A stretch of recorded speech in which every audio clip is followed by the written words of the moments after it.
তো বন্ধুরা, ভারতের নতুন ওডিআই ক্যাপ্টেন হিসেবে নিযুক্ত হলেন শুভমান গিল।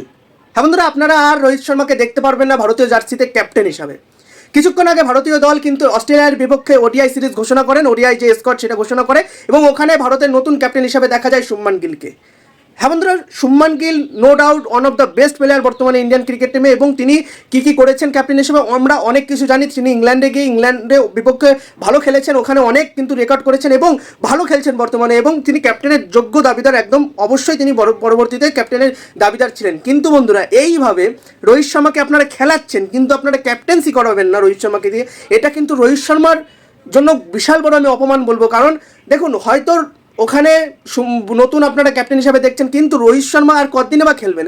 আর হয়তো হায়েস্ট হলে 2027 পর্যন্ত যাবেন, তারপরে তিনি রিটায়ার নিয়ে নেবেন। কিন্তু আমরা অ্যাজ এ ফ্যান আমরা চাইছিলাম যে তিনি ক্যাপ্টেন হিসাবে থাকুক, এবং তার মধ্যে কী বা মানে কমতি আছে ক্যাপ্টেন হিসাবে আমরা সবাই জানি উনি কী করেছেন, ঠিক আছে? তো এখানে কিন্তু আরেকটু আপনারা দেখতে পারতেন, আর শুভমান গিলও কিন্তু অ্যাজ এ প্লেয়ার অনেক কিছু শিখতে পারতেন রোহিত শর্মার কাছ থেকে ক্যাপ্টেনের জন্য, ঠিক আছে? তো এখানে আমার মনে হয় একটু তাড়াতাড়ি কিন্তু ভারতীয় দল কিন্তু এখানে ক্যাপ্টেন চেঞ্জ করে ফেলেছে। আর সবচেয়ে বড় কথা, আপনারা তো খেলাচ্ছেন, স্কোয়াডে নিয়েছেন, তার সত্ত্বেও তাহলে আপনাদের ক্যাপ্টেন হিসাবে রোহিত শর্মাকে রাখলে আর কয়দিন কী বা এমন হতো? শুভমান গিলের হাইয়েস্ট হলে আর 2 বছর এক্সট্রা লাগতো, কিন্তু কী বা হতো? আপনাদের কি মন্তব্য অবশ্যই কমেন্টে জানাতে ভুলবেন না। ধন্যবাদ।